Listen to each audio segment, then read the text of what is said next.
Greetings and welcome to the Cerebral Women Art Talks podcast. I'm Phyllis Hollis, your host. As an extension of my Instagram page, Cerebral Women, this podcast offers insights into the visual art world. I interview artists, mainly artists of color and female artists who will freely articulate what inspires their creativity. In addition, you'll hear interesting perspectives from dedicated art professionals who work with artists and the art institutions that feature them. I'm confident that collectively, these individuals will indeed stimulate your mind as they do our eyes. Please know these interviews are conducted in my Manhattan apartment, so please forgive the background sounds of city life. Welcome to the Cerebral Women Art Talks podcast. In this episode, I feature Melissa Joseph, a New York-based artist and independent curator. Her work addresses themes of memory, family history, and the politics of how we occupy spaces.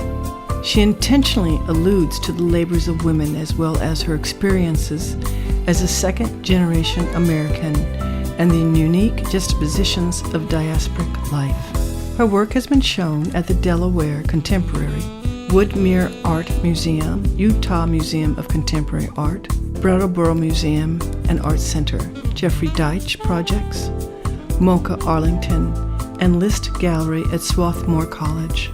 Melissa has been featured in Hyperallergic, Artnet, New American Paintings, Monde, CNN, and Architectural Digest, and participated in several residencies, including Fountainhead, BRIC, the Archie Bray Foundation for Ceramic Arts, and will be in resident at the Museum of Art and Design and Greenwich House Poetry in 2023.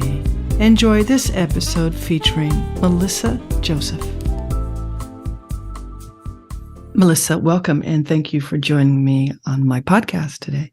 Thank you for having me. I'm thrilled to be here. When did you discover your artistic passion? I think I've been a maker my whole life. I grew up in a small town and my mom was a crafter, so there was always little bits and bobs of things around to make with. And I definitely found myself down in the basement making things most of the time.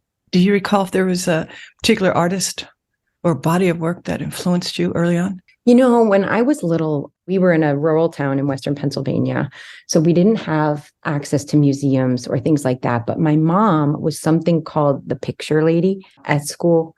It was a program they had where different people's moms, at the time it was moms only, that would come in and teach about different artists with posters. So I remember my mom coming in to talk to the class about Mary Cassatt. And I think it's pretty interesting that it was a woman artist that I remember learning about so early, since the statistics for that happening were pretty slim. And then I remember another art picture lady coming in and talking about Salvador Dali, but I didn't have access to art with academic rigor until college, when I started taking art history classes in college. How did your art professors impact your work, your practice? I would say that I've had a few really, really powerful just teachers in general. When I was younger, I had an art teacher who was a nun at the convent, and I would go once a week to take classes, and she would help me to make sort of Bob Ross replicas in oil paint as a fifth grader.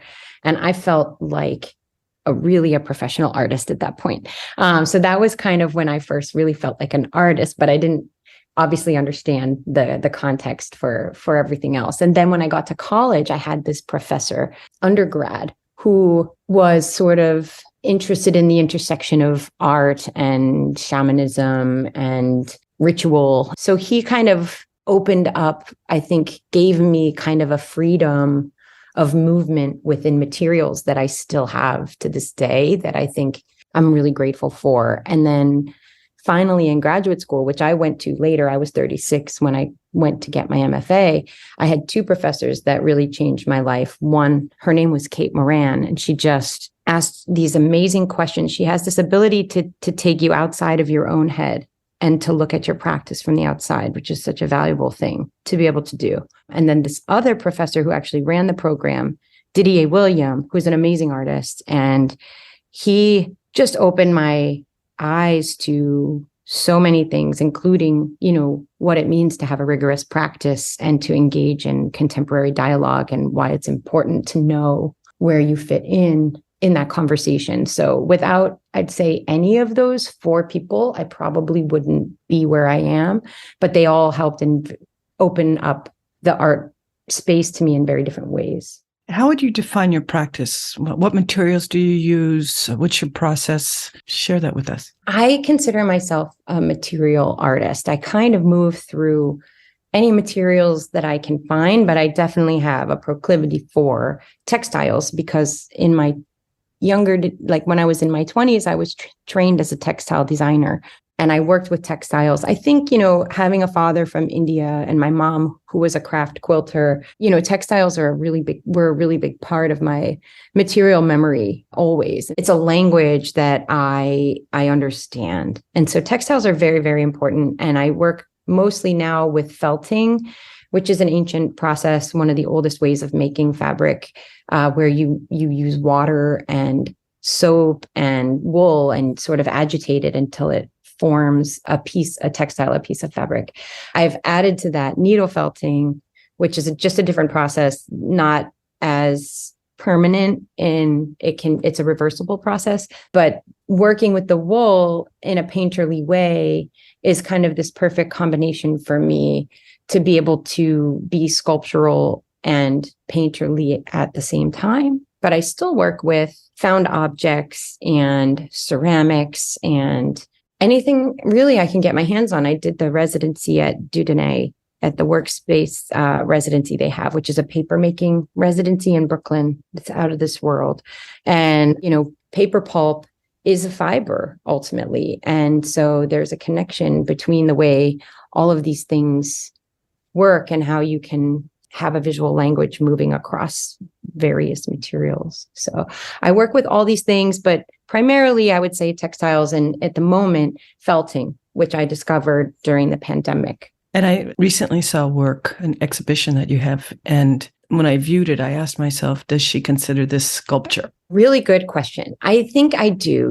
I think of myself as an object maker first, and then as an image maker second. So even when something is 2D and framed on the wall, to me, it has a presence and a thingness that, you could hold it. And I have to put them in frames and protect them with glass because of the nature of textiles being susceptible to insects or dust or any number of things. But in the dream world, people could hold and touch these things. In my studio, that's allowed. And so I do think of them as sculptures, especially when I embed the felted imagery inside of a found object or a made object. When do you know a work is finished?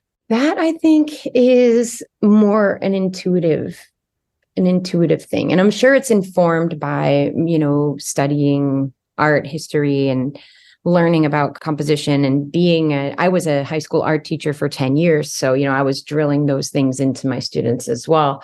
So I think, there is this structure that we have by nature of being in this world, but I really do believe in the intuitive part of the process of making. And so I listen to that.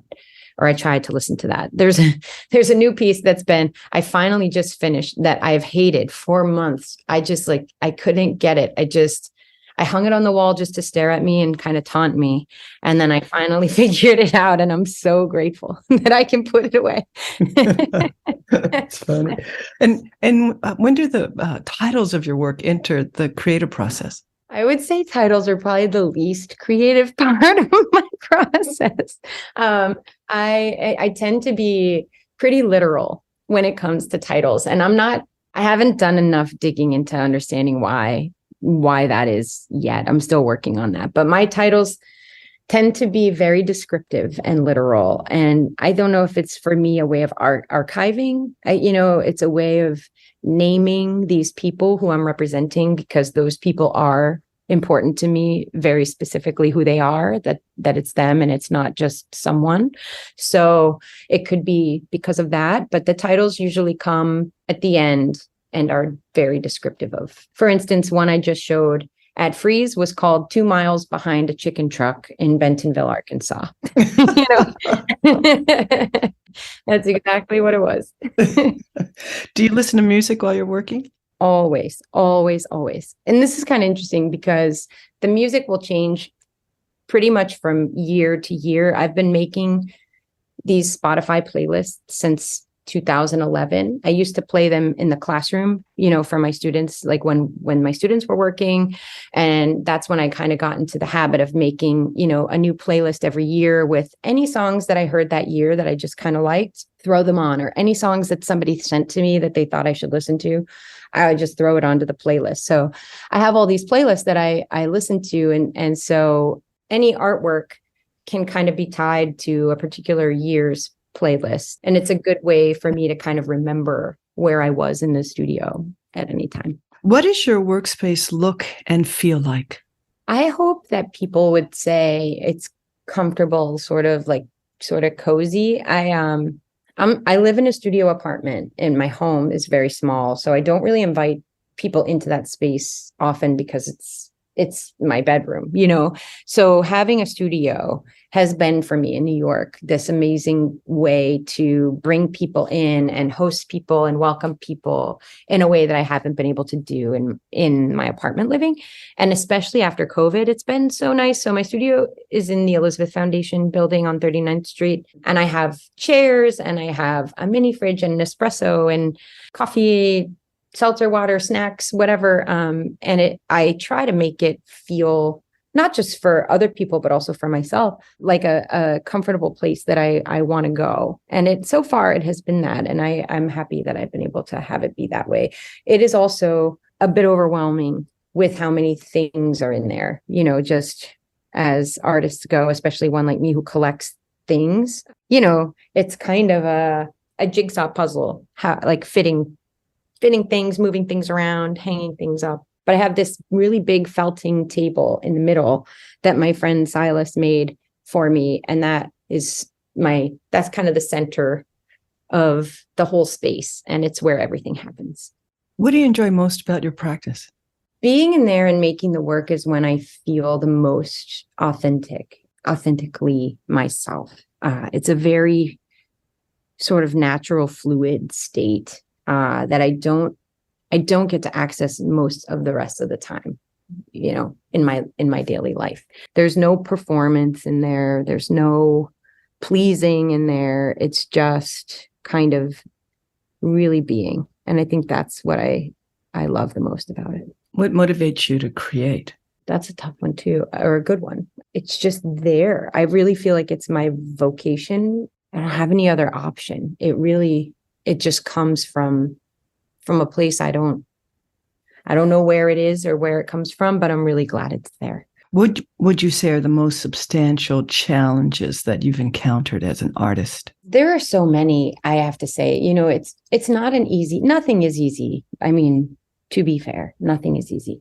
But I think, you know, a challenge with choosing this career path, or not choosing it, but being involved in it, is there are a lot of things that have nothing to do with being an artist that are required to be able to move through the quote unquote art world. And that's always challenging. You know, we have to be social networking. We have to have accounting skills, web design, marketing skills. You have to make time to just the number of things that we have to do to fit into a 24-hour day are so great. And it's not that I wouldn't want to do them. It's just that sometimes I wish there was more time to relax or to I haven't really traveled for fun since I started being an artist full time. And that doesn't mean I haven't traveled and had fun, but most of the trips are for work first. And then I find a way to, you know, see friends or do something, you know, with it. And so those kinds of things I find challenging. Another thing is being a woman in the art world is, I often say, a radical act, just because statistically it is so staggeringly unequal. when it comes to representation, compensation, everything you can think of. And then being a brown woman, it just adds to it. And I think, I don't use that as a crutch in any way, but I do think it's important to acknowledge and name the things that we are up against.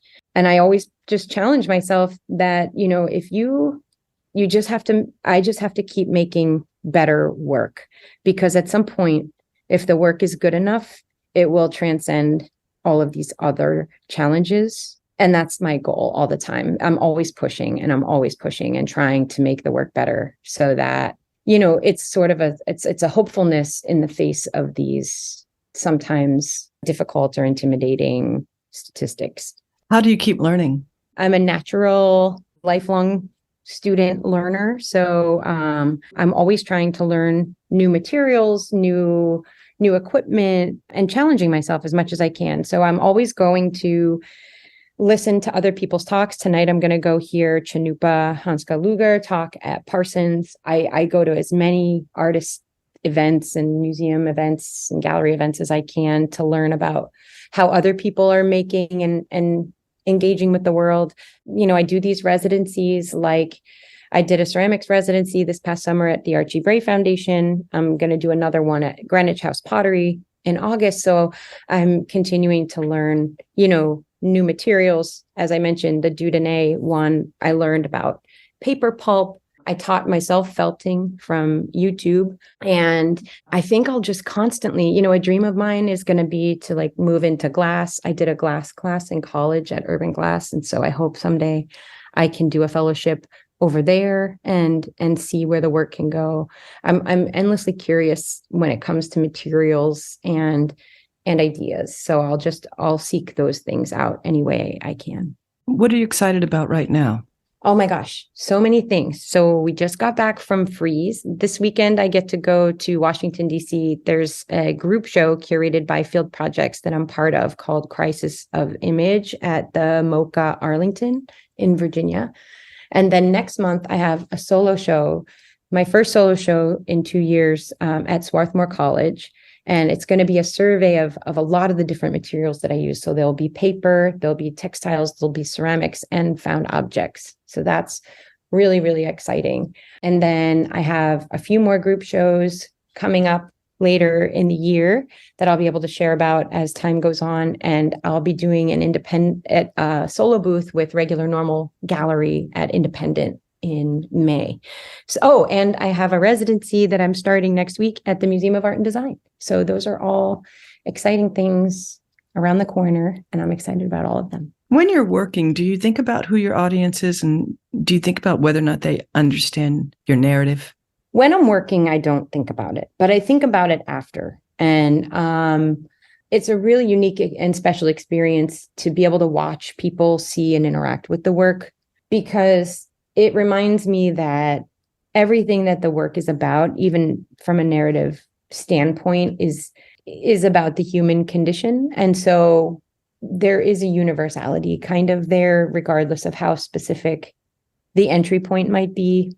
And so that, I hope there is something familiar for people when they look at the work. I really do, even if it's not a body that they recognize or even a landscape that they recognize. I hope that there's something about the interaction and the humanness that speaks to people. But that said, every piece doesn't speak to every person. These works are really specific and different. Sometimes the object that they're embedded in is the thing that people respond to. Sometimes it's part of the image itself. And so I try to be open to the fact that every piece isn't for everyone, but everyone hopefully can find something in some piece. Are there concepts or thoughts that connect the work?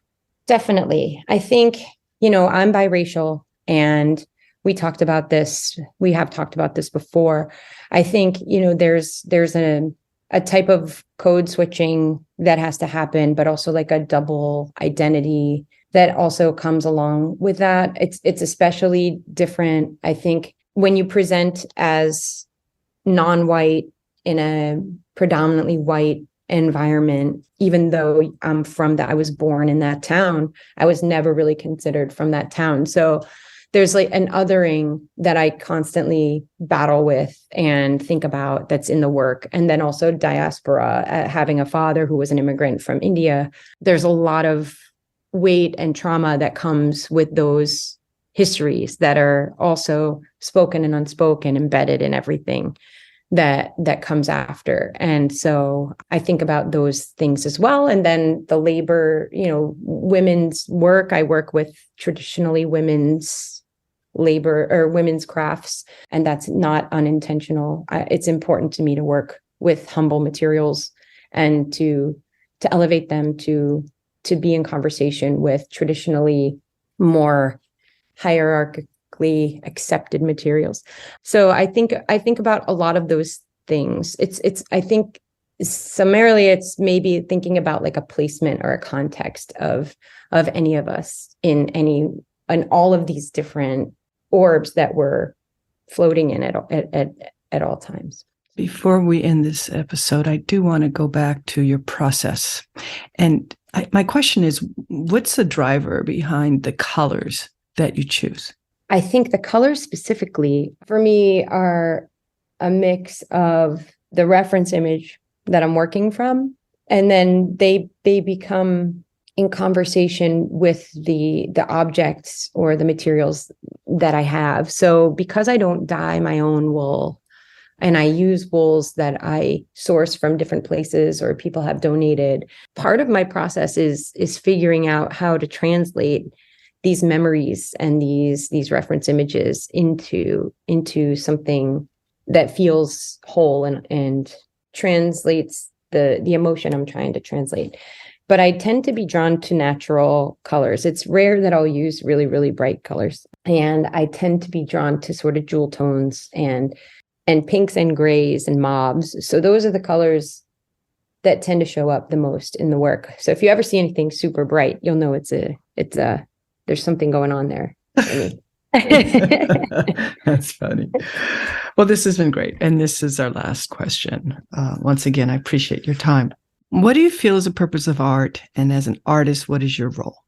I struggle to know kind of what the purpose of just even being here is. But I think art's as close to it as I can understand. And I think its purpose is exactly that, to help us try to make meaning with all of this information that we're bombarded with all the time.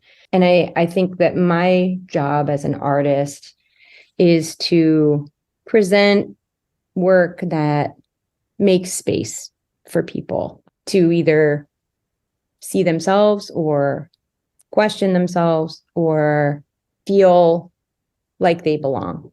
Well, thank you for the work that you do. Thank you so much, Melissa. Thank you, Phyllis. I really appreciate taking time to talk to me today.